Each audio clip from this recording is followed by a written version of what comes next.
Hello. അപ്പോൾ ഇന്നത്തെ പരിപാടി നമുക്ക് എന്തായാലും ഈ ബലൂണിനകത്താക്കാം. അപ്പോൾ എങ്ങനെ തുടങ്ങാം? പൊട്ടന് ലോട്ടറി അടിച്ചെന്നൊക്കെ കേട്ടിട്ടില്ലേ? അതാണിത്. എന്താണെന്ന് വെച്ച് കഴിഞ്ഞാൽ എൻ്റെ ഒരു ഐഡിയ കാരണമാണ് ഇത് ഫ്ലോപ്പ് ആയത്. പക്ഷേ ആ ഐഡിയ തന്നെ ഇതിനെ രക്ഷിക്കുകയും ചെയ്തു. എന്താ പറ്റിയെന്ന് ചോദിച്ചു കഴിഞ്ഞാൽ ഈ ബലൂണിൻ്റെ മുകളിൽ ഫെവിക്കോൾ അപ്ലൈ ചെയ്യാൻ പാടില്ലായിരുന്നു. പക്ഷേ ഞാൻ ഫെവിക്കോൾ അപ്ലൈ ചെയ്തിട്ടുണ്ടായിരുന്നു. അതുകൂടാതെ വെള്ളത്തിനകത്ത് ഫെവിക്കോൾ ചേർത്തിട്ടുള്ള ഒരു മിക്സില്ലേ, ആ മിക്സിലേക്ക് ഞാൻ പേപ്പർ നല്ലോണം കുതിർത്തിട്ടുണ്ടായിരുന്നു. ആ കുതിർത്ത പേപ്പറാണ് വീണ്ടും ഈ ബലൂണിൻ്റെ മുകളിലോട്ട് അപ്ലൈ ചെയ്തത്. ഇപ്പം തന്നെ ഏകദേശം കാര്യം എല്ലാവർക്കും മനസ്സിലായി കാണില്ലേ?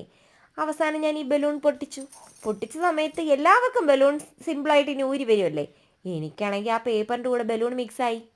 ഇനി ലോട്ടറി അടിച്ചത് എന്താണെന്ന് പറഞ്ഞു കഴിഞ്ഞാൽ, ഇങ്ങനെ ഞാൻ കട്ട് ചെയ്തെടുത്ത സമയത്ത് കറക്റ്റായിട്ട് ആ ഷേപ്പിൽ കിട്ടി. ബലൂൺ വന്നില്ലെന്നേ ഉള്ളൂ, എന്നാലും നമുക്ക് യൂസ്ഫുൾ അല്ലേ. അപ്പോൾ പറഞ്ഞു വന്നത്, ഫെവിക്കോൾ ബലൂണിൻ്റെ മുകളിൽ അപ്ലൈ ചെയ്യാതെ ആ മിക്സ് ഉപയോഗിച്ച് പേപ്പർ നല്ലതായിട്ട് സ്റ്റിക്ക് ചെയ്തെടുക്കുകയായിരിക്കും ബെറ്റർ ഓപ്ഷൻ. അങ്ങനെ നമ്മുടെ മൂന്ന് ഇവിടെ റെഡി ആയിട്ടുണ്ട്. അപ്പോൾ നിങ്ങളുടെ അഭിപ്രായങ്ങൾ കമൻറ്റ് ചെയ്യുക, വീഡിയോ ലൈക്ക് ചെയ്യുക, ചാനൽ സബ്സ്ക്രൈബ് ചെയ്യുക. ബൈ.